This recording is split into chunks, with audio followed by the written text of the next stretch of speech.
Practice Note 31.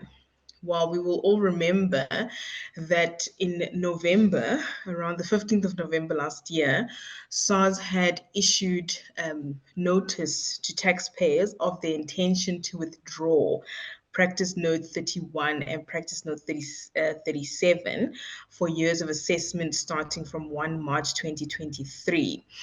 And SARS's rationale for this is particularly with regards to with the practice note regarding practice note 31, was that they had picked up that there was abuse of the concession that was provided therein.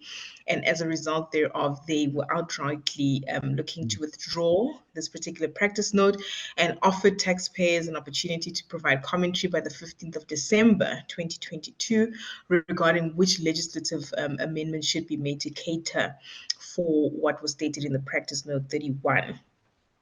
Of course, this worried a lot of people, especially those who have implemented financing and holding structures that relied upon the usage of the provisions of Practice Note 31.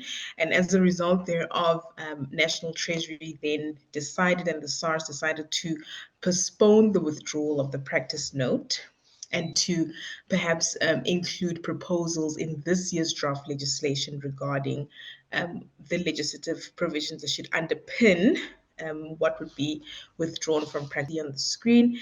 And just to sum it up, but of course we will go into this a bit more with Professor Engel and Professor Tickle, they have now limited the application of the concession provided in Practice Note 31 to groups of companies. Note 31 was a band-aid against that problem. The problem is SARS views Practice Note 31 is a special concession. It's not. So, and that shows you what they're saying is, we've done it. We've said in a group, we will look through your trade.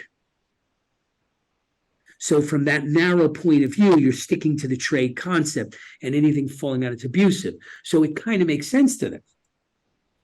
The problem is, again, you'd say, well, the guys who are going to get hurt are people who are not in groups. Now, who are they going to be? Those are the big entities, the big companies will typically be in big groups. So they're okay to the extent. However, your venture capital guys are going to get hurt because a lot of them don't have a group control, and there's a management company that's not doing anything, but they will want a percentage of the profit. And so there's that management code there.